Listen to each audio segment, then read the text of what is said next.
दूसरी तस्वीर है बीजेपी के नए टेंशन की। मध्य प्रदेश में बीजेपी का फोकस महाजनसंपर्क अभियान के जरिए डोर टू डोर पहुंचकर मोदी और शिवराज के गुणगान करने की है। वहीं तीसरी तस्वीर है छत्तीसगढ़ के पेंड्रा में हुई मौत पर छिड़ी नई सियासी महाभारत की।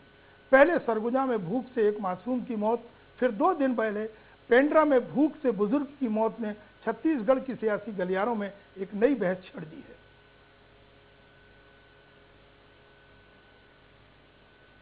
इन दिनों बीजेपी और कांग्रेस में महापुरुषों को लेकर सियासत गर्मा गई है। गांधी और पटेल के बाद बीजेपी ने अंबेडकर को भी खुद की विचारधारा से जोड़ने की कोशिश की है। वहीं कांग्रेस ने बीजेपी की इस कोशिश पर निशाना साधते हुए कहा है कि बीजेपी के पास कोई महापुरुष नहीं है, इसलिए वो कांग्रेस के नेताओं को हाईजैक कर रही है। बीजेपी के महाजनसंपर्क अभियान में एक पुस्तक के विमोचन ने सियासी गलियारों में खलबली पैदा कर दी है। बीजेपी के मुखपत्र 5 जन्य में इस बार का अंक अंबेडकर पर है। पार्टी ने 100 पन्नों की इस पुस्तक में बाबा साहेब भीमराव अंबेडकर का गुणगान किया है। अंबेडकर को पार्टी ने देश का रियल हीरो बताया है। यही नहीं, बीजेपी पार्टी का गठन भले ही बाद में हुआ हो, लेकिन अंबेडकर की विचारधारा को पंडित दीनदयाल उपाध्याय के समतुल्य बता दिया गया। डॉक्टर अंबेडकर के विचारों को धरती पे उतारने का काम पंडित दीनदयाल उपाध्याय और डॉक्टर अंबेडकर के विचार लगभग मिलते जुलते हैं और अंबेडकर जी का महिमा मंडन, उनका सम्मान हमेशा भारतीय जनता पार्टी ने किया है। वहीं कांग्रेस ने बीजेपी के इस पैतरे पर पलटवार किया है। कांग्रेस की माने तो उनकी पार्टी के महान नेताओं को बीजेपी अपनी विचारधारा का बताने लगी है। कांग्रेस ने चुटकी लेते हुए कहा है कि स्वतंत्रता संग्राम के समय न तो बीजेपी थी और न ही बीजेपी का कोई नेता, इसलिए अब पार्टी इस तरह की स्तरहीन राजनीति कर रही है। कांग्रेस जो करती है उसकी केवल नकल करती है भारतीय जनता पार्टी, और ये एक नकलची पार्टी है। और आज जब राहुल जी अंबेडकर जी की समाधि स्थल पर जा रहे हैं, उनकी जन्मस्थली पर जा रहे हैं, तब उनको अंबेडकर की याद आ रही है। आज 60 साल 66 साल इस देश को आजाद हुए हो गए हैं, क्यों इनको आज तक अंबेडकर की याद नहीं आई? पहले महात्मा गांधी, फिर सरदार पटेल और अब अंबेडकर। न जाने इन महान हस्तियों से बीजेपी को इतना लगाव क्यों पैदा हो गया। क्या ये बीजेपी की एक सोची समझी रणनीति है या फिर कांग्रेस पार्टी की विचारधारा रखने वाले लोगों को अपनी ओर खींचने की कोशिश? ताजा मामले में अंबेडकर किसके हैं, इस पर एक बार फिर सियासत शुरू हो गई है। भोपाल से एक्सप्रेस रिपोर्टर अनिल सिंह कुशवाहा। हमारे साथ स्टूडियो में जुड़ रहे हैं वरिष्ठ पत्रकार गौरव चतुर्वेदी जी, साथ ही चर्चा में भाग लेंगे एक्सप्रेस रिपोर्टर अनिल कुशवाहा जी। सबसे पहले हम अनिल सिंह के पास चलते हैं। अनिल सिंह जी, अंबेडकर को लेकर के कांग्रेस और भाजपा में आखिर घमासान क्यों?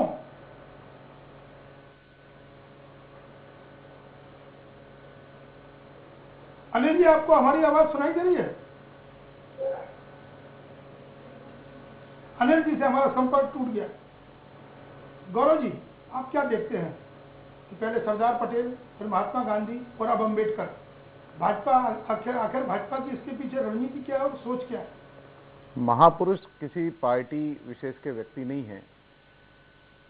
इनके निधन के बाद इनका समाज में जो योगदान रहा है, उसके बाद आज राष्ट्रीय छवि जो इनकी है, अब भाजपा इसे भुनाने की कोशिश करती हुई दिखाई दे रही है।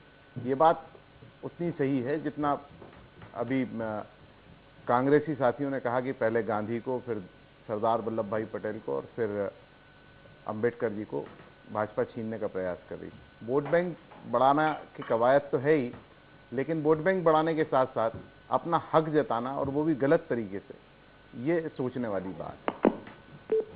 चलिए हम अनिल के पास करते हैं। अनिल, आपसे जानना चाहेंगे कि आखिर कांग्रेस के महापुरुषों से बीजेपी का प्रेम क्यों बढ़ रहा है और कांग्रेस को ऐतराज क्यों है? चलिए, फिर हमारा संपर्क अनिल से टूट गया है।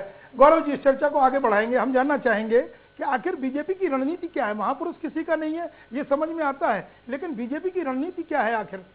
बीजेपी की रणनीति जो मुझे स्पष्ट तौर पर नजर आ रही है, उसका एक सबसे बड़ा कारण है पिछले 1 साल के अंदर जब से मोदी की सरकार बनी है, मोदी के कई बयान और महंगाई, दोनों मोर्चों पर मोदी और भाजपा बैकफुट पर जाती नजर आ रही है। इससे बचने के लिए एक विवाद का प्रश्न खड़ा करके भी भाजपा अपनी राह बदलने की कोशिश कर रही है। लेकिन जहां तक बात गौरव राहुल गांधी की है, वो अंबेडकर के महू पहुंच रहे हैं, पूरे साल उन्होंने कार्यक्रम तय कर दिए हैं अंबेडकर को लेकर के। ऐसे में आप क्या सोचते हैं कि बीजेपी की नजर जो अंबेडकर पे आई है, कहीं राहुल गांधी की जो बढ़ती सक्रियता है दलित वोट बैंक को लेकर के, उसको भी हाईजेक करने की कोशिश है? निश्चित ही ये भाजपा का यह प्रयास दलित वोट बैंक में सेंध मारने का तो है ही, लेकिन एक सबसे बड़ा सवाल जो खड़ा हो रहा है कि राहुल गांधी के समय क्यों, राहुल गांधी जब महू आ रहे हैं तब क्यों? देखिए, इन दिनों भाजपा में महाजनसंपर्क अभियान चल रहा है, कार्यकर्ता घर घर तक जा रहे हैं, संपर्क कर रहे हैं नए सदस्य बनाने के लिए। ऐसे समय में भाजपा ने ढेर सारी किताबें, लगभग लाखों की तादाद में किताबें बुलवाकर उन्हें बंटवाने का प्रबंध किया है और अपनी गंभीरता दिखाने की कोशिश की है।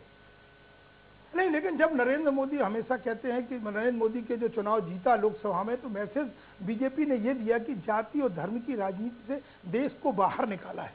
लेकिन फिर महात्मा गांधी की तरफ, सरदार पटेल की स्टैचू को लेकर के पहले ही था, अब अंबेडकर को लेकर के 5 जन का आर्टिकल हो, उसका फोकस हो, यानी संघ का फोकस हो। बिहार और उत्तर प्रदेश की राजनीति को लेकर के ये एक नई रणनीति का हिस्सा माना जा रहा है। लेकिन कांग्रेस का आग बबूला होना कहां तक उचित है?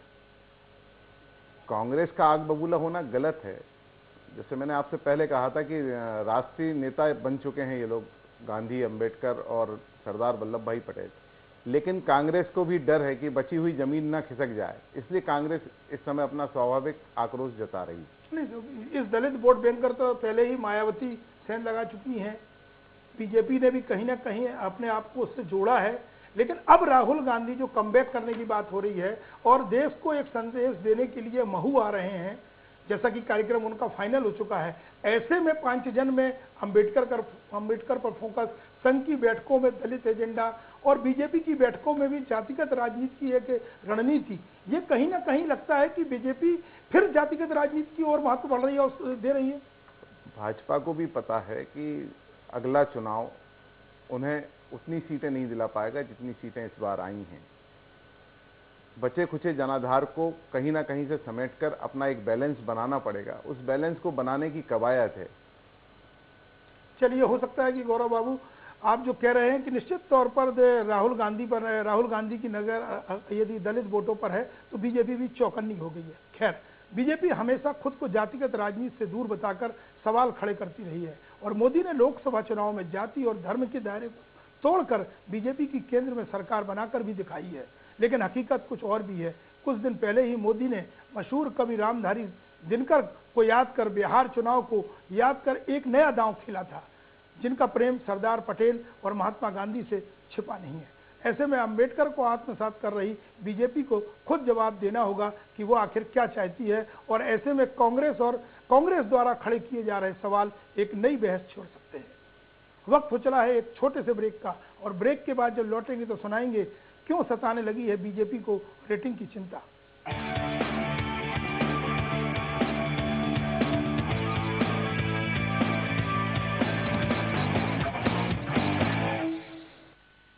प्रिय किसान बहनों और भाइयों, खरीफ की बोनी के लिए खाद की कोई दिक्कत ना आए, इसलिए हमने खाद का पर्याप्त अग्रिम भंडारण करके रखा है।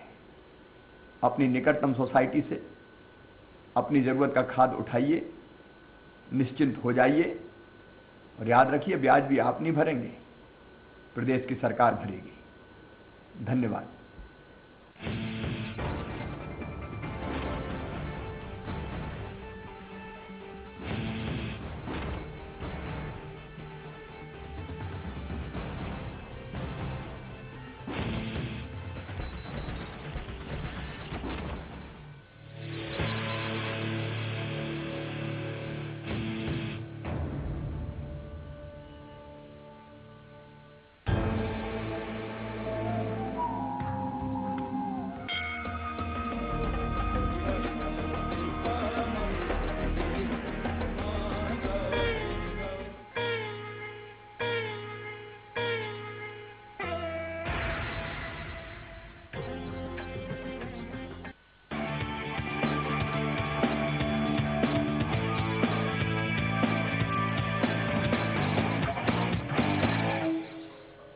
ब्रेक के बाद आपका स्वागत है। राज्य सरकार किसानों को कर्ज जमा करने में 10% छूट देने की तैयारी कर रही है। इसे लेकर फैसला नई बीमा पॉलिसी में होगा। बीजेपी के महाजनसंपर्क अभियान की राज्य स्तरीय बैठक में अध्यक्ष नंद कुमार सिंह चौहान ने सीएम शिवराज की इस बात को आगे बढ़ाते हुए कहा है कि किसानों को 1 लाख के लोन पर 90,000 रुपए जमा करना होंगे। बीजेपी के महाजनसंपर्क अभियान को लेकर आज मंच सजा। यूं तो बैठक कई मायनों में खास रही।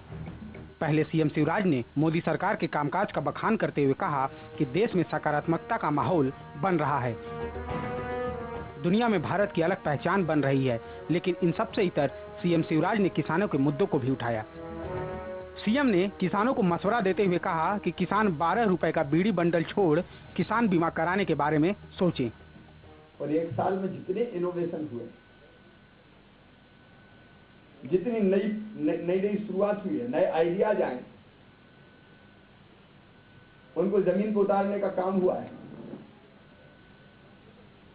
वो 60 साल के कांग्रेस के राज में किसी साल नहीं हुआ बहन और भाइयों, किसी साल नहीं। वहीं बैठक के दौरान प्रदेश बीजेपी अध्यक्ष ने बीजेपी कार्यकर्ताओं में जोश फूंकते हुए कहा कि समय कम है और काम अधिक। हमारे राष्ट्रीय अध्यक्ष माननीय अमित शाह जी के उस लक्ष्य की पूर्ति के बाद अब हमारा वास्तविक कार्यक्रम जन जन को जोड़ने का, जो हमारे सदस्य बने उनसे संवाद स्थापित करने का महासंपर्क अभियान के माध्यम से होगा। बीजेपी का पूरा फोकस अब महाजनसंपर्क अभियान के जरिए लोगों तक पार्टी का बखान करना है। सभी जिलों में इसका डाटा पार्टी दफ्तर में आ चुका है। जिला स्तर से मंडल स्तर तक इसकी छटनी भी हो चुकी है। साफ है, बीजेपी भी अब इस बात को मान रही है कि महाजनसंपर्क अभियान की असली परीक्षा तो अब है, जब लोग पार्टी को रेटिंग देंगे। भोपाल से एक्सप्रेस रिपोर्टर अजय शर्मा। इस खबर पर हम चर्चा कर रहे हैं स्टूडियो में मौजूद गौरव चतुर्वेदी जी से। गौरव, आखिर महाजनसंपर्क अभियान जो ठंडा पड़ गया था, दिल्ली में मोदी को सदस्य बनाया गया था, यहाँ शिवराज सिंह को बनाया गया था और घर घर पहुंचने की बात कर रही थी, तो सबसे पहले तो हम ये जानना चाहेंगे कि इस कार्यक्रम को लेकर बीजेपी कितना गंभीर है और कितनी बड़ी चुनौती है इसके लिए। बीजेपी ने महासंपर्क अभियान के बीजेपी ने सदस्यता अभियान जो चलाया था, उसमें लगभग 30% के करीब फर्जी सदस्य बनाए जाने की बात सामने आई थी। अभी जब महासंपर्क अभियान के वेरिफिकेशन की बात आ रही है, तो कई प्रभारियों के पास डाटाज नहीं पहुंचे हैं, जिसके कारण ये काम रुक रहा है। गौरव जी, हम आपको रोकना चाहेंगे। हमारे साथ पार्टी के प्रवक्ता डॉक्टर दीपक विजयवर्गीय जुड़ गए। दीपक जी, आखिर महाजनसंपर्क अभियान जो ठंडा क्यों पड़ गया है? नहीं, ठंडा नहीं पड़ा है। देखिए, ऐसा है कि पार्टी की तमाम गतिविधियां चलती रहती हैं और उसी बीच में जो सदस्यता अभियान है या जो स्थायी प्रकृति के कार्यक्रम है वो भी चलते रहते हैं। तो ये एक सतत प्रक्रिया है और पार्टी जो है जीवंत इकाई है, उसमें ठंडा पड़ने जैसी कोई बात नहीं है। उसका एक कार्यक्रम तय हुआ है और ये जुलाई के आखिरी तक चलेगा और इसके जरिए जो है हम अगले 2-3 महीनों में चलिए डोर टू डोर जाएंगे। वो एक बड़ी चुनौती है, लेकिन शिवराज सिंह चौहान ने जो आज बैठक में कहा है और जाकर वो जेल में भी दोहराया है कि किसानों को जो ऋण लेते हैं 0% पे, अब उनको 10% की और सुविधा दी जाएगी, 90% ही उसका जमा करना पड़ेगा। नहीं, देखिए, असल में क्या है कि भारतीय जनता पार्टी की जो मध्य प्रदेश की सरकार है उसने बोनस की व्यवस्था की थी, 150 रुपए के बोनस की मध्य प्रदेश के किसानों के लिए। पहले गेहूं की फसल के लिए, बाद में चावल के लिए भी की गई। लेकिन दूसरे कई राज्यों से दूसरी तरह के दबाव आए और केंद्र सरकार की तरफ से कुछ गाइडलाइंस तय हुई और इस बीच में मध्य प्रदेश की सरकार जो है वो बोनस उस तरह से नहीं दे पाई। मध्य प्रदेश की सरकार ने तय किया था कि हम किसानों को सब्सिडाइज करेंगे, मध्य प्रदेश के किसानों को एम्पावर करेंगे, उनको समृद्ध बनाएंगे और उसके लिए उन्होंने उसको वैकल्पिक रास्ता तलाशा है और हम फर्टिलाइजर को सब्सिडी के जरिए या दूसरे तरीके से एम्पावर करने वाले हैं। तो उसको आप ये नहीं कह सकते कि हम 10% अलग से दे रहे हैं। ये जो बोनस दिया जा रहा था उसको हम एक तरीके से दूसरे तरीके से देंगे ताकि दूसरे राज्यों को आपत्ति ना हो। हम अपने तरीके से अपने किसानों को एम्पावर कर रहे हैं। कहीं ना कहीं किसानों की सिद्ध ली है जो मुआवजे की दरकार है जिनको। नहीं, निश्चित तौर पर किसानों की सुध तो हमने ली है और 10-11 सालों में जो किसानों की स्थिति में मध्य प्रदेश में बदलाव आया है, किसान एम्पावर हुए हैं, हर स्तर पर मजबूत हुए हैं। उसकी वजह ये है कि मध्य प्रदेश में जो सारी नीतियां बनी हैं वो लेकिन दीपक जी, बात आ रही है कि नई फसल बीमा जो योजना बनेगी उसमें सुविधा ये दी जाएगी। देखिए, नई जो फसल बीमा योजना बनेगी उसके लिए शिवराज जी मैं समझता हूँ पिछले साल 1.5 साल से लगातार चिंता व्यक्त कर रहे हैं, क्योंकि पिछली जो योजना है वो किसानों को रेमेडी देने में पर्याप्त सक्षम नहीं है। और लेकिन मैं समझता हूँ अंतिम रूप से वो जब तक सामने नहीं आ जाती है तो जो मुख्यमंत्री जी ने कहा है तो वो पूरे शब्द नहीं कहे उन्होंने भी, उन्होंने कहा हम इस तरह से करना चाहते हैं, लेकिन जो उसका फाइनल प्रारूप सामने आएगा उसके बाद ही अंतिम रूप से बातें कही जा सकेंगी। चलिए दीपक जी, गौरव जी, हम आपसे जानना चाहेंगे कि आखिर किसानों की जो चिंता है शिवराज को, वो कई फार्मूलों पर काम कर रहे हैं, लेकिन मध्य प्रदेश का जो किसान है वाकई में खुशहाल है? अभी प्राकृतिक आपदा जब आई थी उसके बाद जो सर्वे हुए हैं वो बेईमानी के साथ किए गए। ये किसानों ने भी आरोप लगाए हैं, शिकायत की है और विपक्षी पार्टियां भी लगा रही हैं। रिजर्व बैंक और नाबार्ड के नियमों के अनुसार मूलधन में किसी भी प्रकार की कटौती नहीं की जा सकती है। शिवराज सिंह चौहान ने जो आज घोषणा की है 10% मूलधन में कटौती की, प्रोसेस में लाने की वो भार कहीं ना कहीं से बाकी जनता के ऊपर आएगा, क्योंकि यह पैसा शासन को उन बैंकों में जमा करना पड़ेगा। चलिए दीपक विजयवर्गीय जी, बहुत बहुत शुक्रिया जानकारी देने के लिए। मोदी सरकार के जश्न में ठंडे पड़े महाजनसंपर्क अभियान में तेजी लाने के लिए बीजेपी ने एक साथ कई मोर्चों पर काम करना शुरू कर दिया है, लेकिन चिंता उन्हें जितना प्रदेश के किसानों की सता रही है उससे ज्यादा मोदी सरकार के प्रचार प्रसार की। तभी शिवराज ने पहले बीजेपी कार्यालय में कार्यकर्ताओं के सामने और फिर उज्जैन में जाकर के ऐलान किया है कि 0% ब्याज देने वाले किसानों को अब मूलधन वापस करने से में भी 10% की छूट दी जा सकती है। वक्त हो चला है एक छोटे से ब्रेक का, और ब्रेक के बाद आपको दिखाएंगे मौत पर शक, सवाल और सस्पेंस।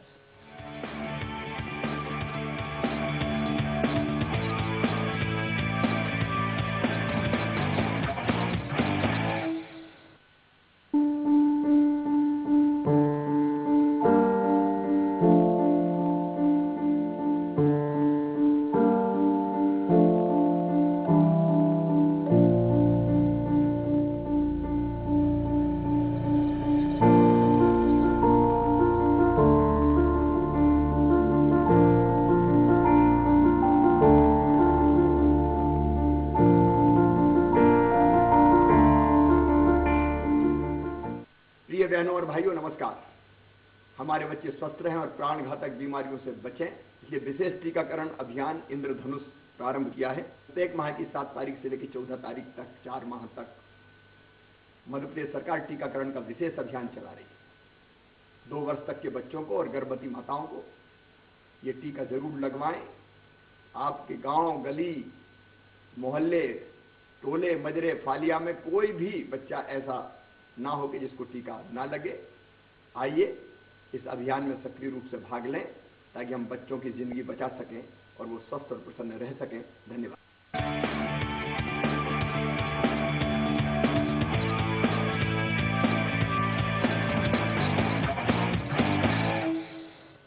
ब्रेक के बाद एक बार फिर आपका स्वागत है। पहले देवभोग में भूख से मौत, एक अधेड़ की मौत, फिर अंबिकापुर में भूख से एक मासूम की मौत, और अब पेंड्रा में भूख से एक व्यक्ति की और मौत। धान के कटोरे के नाम दुनिया भर में मशहूर छत्तीसगढ़ जैसे प्रदेश के लिए ये मौत किसी शर्मनाक दाग से कम नहीं।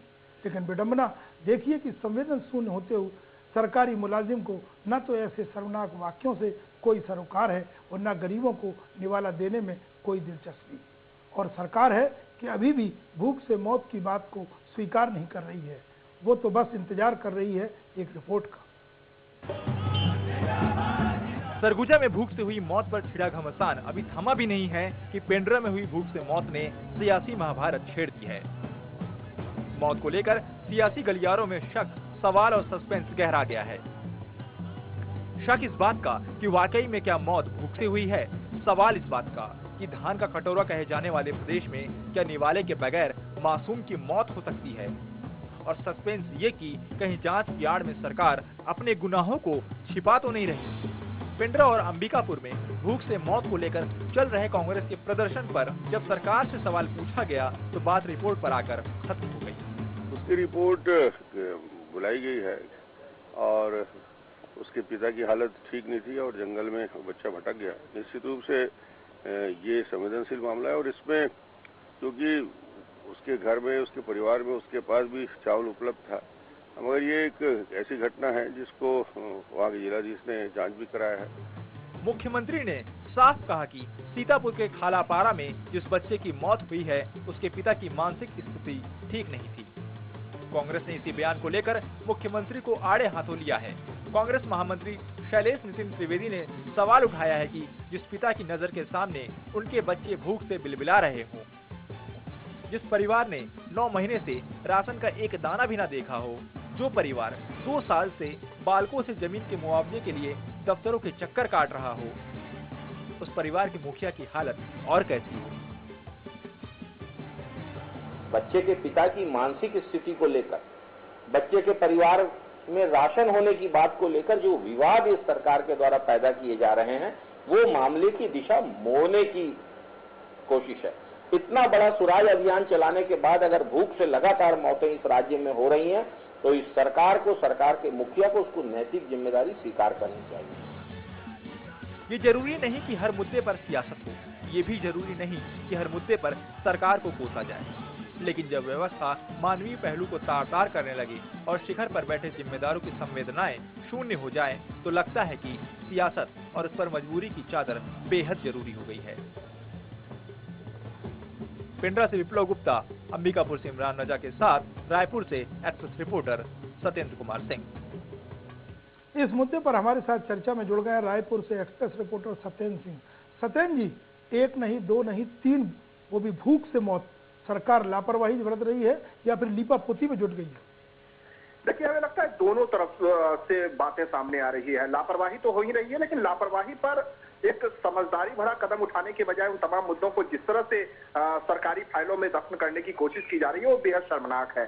आप 4 से 5 दिन का वक्त गुजर चुका है, अभी तक अगर आप रिपोर्ट का इंतजार कर रहे हैं तो इसे सिर्फ और सिर्फ लीपापोती ही समझा जाएगा। आपने जिम्मेदारों के लिए कोई भी अभी तक मियाद तय नहीं की। आपने जिन परिवारों को मुआवजे की राशि दी, वो महज 5,000 रुपए की मुआवजे राशि, आपने 25,000 रुपए का ऐलान किया था, 20,000 रुपए आप उसे 1 साल के बाद देंगे, जिसका मैं पिछली बार भी जब राकेश जी आपसे मेरी बात हुई थी, उस दौरान भी मैंने यही कहा था।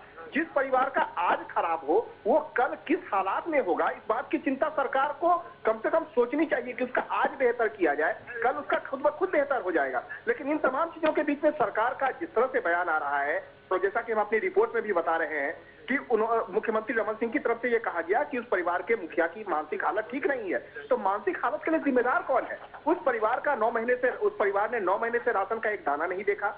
उस परिवार के जो 3 बच्चे थे, वो 3 दिनों से कुछ नहीं खा पी रहे थे, और 2 साल से वो परिवार अपने जमीन के मुआवजे के लिए भटक रहा था। ऐसे में परिवार के मुखिया की मानसिक हालत तो खराब होनी ही थी। मतलब सत्येंद्र जी, जो विपक्ष सवाल खड़ा कर रहा है, वो कहीं ना कहीं सरकार की नीति और नियत दोनों पर प्रश्न चिन्ह लगाता है। निश्चित रूप से हमें लगता है कि मैं अमूमन ऐसे मुद्दों पर सियासत के लिए बिल्कुल सही और जायज वक्त नहीं मानता, लेकिन जिस तरह के मुद्दों को आज विपक्ष ने उठाया है, वो बिल्कुल माकूल वक्त है, क्योंकि सरकार के कानों में जू तक नहीं रेंग रही। सरकार बार बार ऐसी मौत, आपने अंबिकापुर की मौत से सबक नहीं लिया, पेंड्रा में एक और मौत हो गई, आपने देवभोग की मौत से सबक नहीं लिया, आपने अंबिकापुर में एक मौत हो गई। तो ये जो सिलसिला चला आ रहा है, हमें लगता है कि जिम्मेदार की विपक्ष की भूमिका उसे निभानी चाहिए, और न केवल जिम्मेदार विपक्ष की भूमिका निभानी चाहिए। सत्येंद्र जी, थोड़ा सा मैं आपको रोकना चाहूंगा, स्टूडियो में मौजूद हैं गौरव जी, हम उनसे जान लेते हैं। गौरव जी, ऐसे में क्या कहेंगे? लगातार भूख से मौत, वो नीति और नियत पर सवाल खड़े कर रहे हैं निश्चित तौर पर, लेकिन कहीं जिम्मेदारी तय तो होना चाहिए ना। मुआवजा तो अपनी जगह बात है।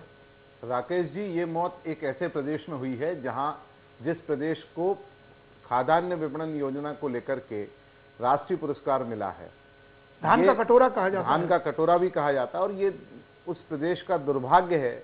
उस प्रदेश में मौत होना सरकार के दावों की कलई खोल रहा है। तो कहीं ना कहीं सत्येंद्र, व्यवस्था पर सवाल खड़े हो रहे हैं। व्यवस्था पे न केवल सवाल उठ रहे हैं राकेश जी, मैं एक और आपको आंकड़ा बताऊं, उसमें खुद ब खुद ये सरकार सबको शर्मसार हो जाना चाहिए। हर साल तकरीबन 80 लाख टन यहाँ का अनाज बर्बाद हो जाता है। चलिए सत्येंद्र जी, समय कम है लेकिन मामला बहुत गंभीर है। खैर, भूख से बढ़ती मौत की संख्या छत्तीसगढ़ सरकार के लिए चिंता की बात है। यदि वो इस पर पर्दा डालने की कोशिश में है तो विपक्ष का विरोध जायज ही नहीं है। उससे अपेक्षा होगी कि वो सरकार को जनता की अदालत में एक्सपोज करे। सत्येंद्र जी, रायपुर से जुड़ने के लिए बहुत बहुत धन्यवाद। और स्टूडियो में गौरव चतुर्वेदी जी, हम आपका भी धन्यवाद देंगे। एक्सप्रेस एजेंडे में आज इतना ही, कल फिर आपसे रूबरू होंगे। तब तक के लिए मुझे इजाजत दीजिए। नमस्कार।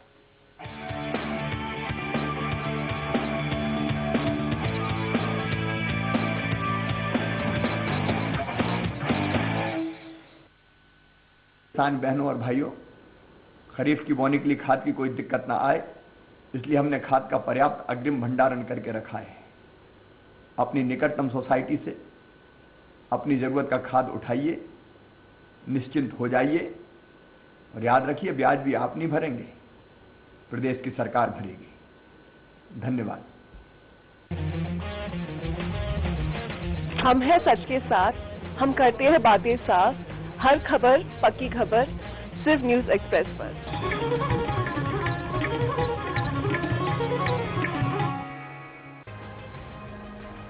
शहर से लेकर गांव तक, किले की प्राचीर से महल के गुंबदों तक, आपको रखे सबसे आगे, सबसे तेज।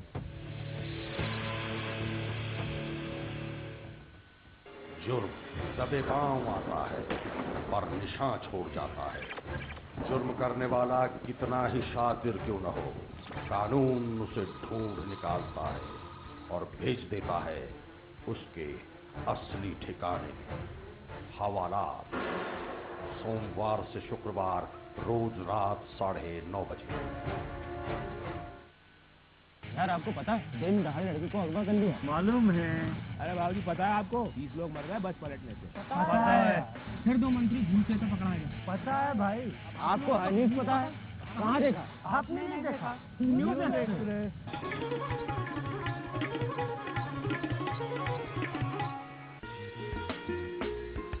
अधिक उत्पादन के लिए अपना यंत्रीकरण। धान के बाद गेहूं चने की फसल के लिए बिना खेत तैयार करे जीरो टिल सीड ड्रिप से बोनी में लागत कम, 20 दिनों की बचत और समय पर फसल। रेस्ड बेड प्लांटर से मिट्टी ऊंची उठा चौड़ी क्यारी बनाई जाती है, जिससे अधिक वर्षा में पानी बाहर होता है और कम वर्षा में इससे सिंचाई होता है। सोयाबीन खेती फसलों का बचाव। हैप्पी सीडर से नरवाई को बिना जलाए डंठलों के बीच गेहूं चने की बुआई होती है। नरवाई काटकर बिछाने से बेहतर अंकुरण और सिंचाई में बचत। स्ट्रॉ रीपर खेत में खड़े डंठलों का भूसा बनाता है। राइस ट्रांसप्लांटर से एक बार में 6 से 8 लाइनों में रोपाई, एक दिन में 1 हेक्टेयर तक। यंत्र के सहारे बेहतर उत्पादन, एक खेत में ज्यादा फसलें, ज्यादा आमदनी।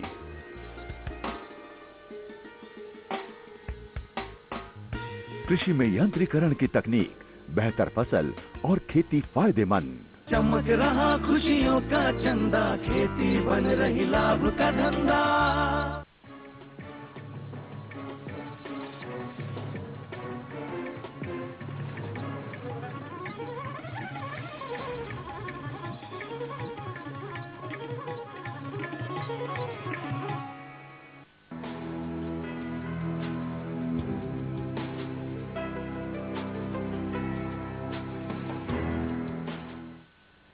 नमस्कार, स्वागत है आपका हमारी इस खास पेशकश गर्मी का अटैक में। मैं हूं आपके साथ दीक्षा। प्रदेश के कई इलाकों में भीषण गर्मी पड़ रही है। इस भीषण गर्मी से लोगों का हाल बेहाल हो रहा है। अधिकतर शहरों का तापमान 43 के पार जा चुका है। देश भर में गर्मी से मरने वालों की संख्या बढ़ती जा रही है और कई शहरों में तो गर्मी ने अपने पुराने रिकॉर्ड तक तोड़ दिए हैं और गर्मी का अटैक जारी है।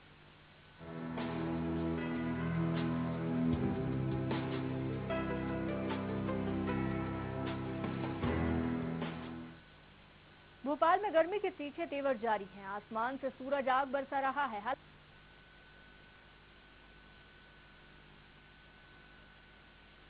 कुछ देर की ही थी और गर्मी ने फिर से अटैक करना शुरू कर दिया। गर्मी की वजह से सभी लोग परेशान हैं। नौतपा शुरू होने के बाद तापमान 43 डिग्री से ऊपर पहुंच गया है और आने वाले दिनों में तापमान और बढ़ने के आसार हैं। फिलहाल चिलचिलाती धूप और गर्म हवाओं से लोगों को करना पड़ रहा है परेशानियों का सामना।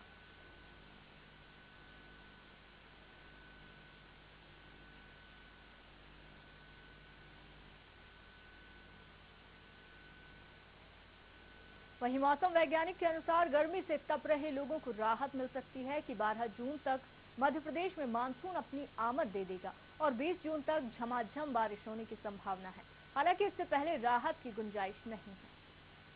नौतपे का आज चौथा दिन 25 से शुरू हुआ, तो देख रहे हैं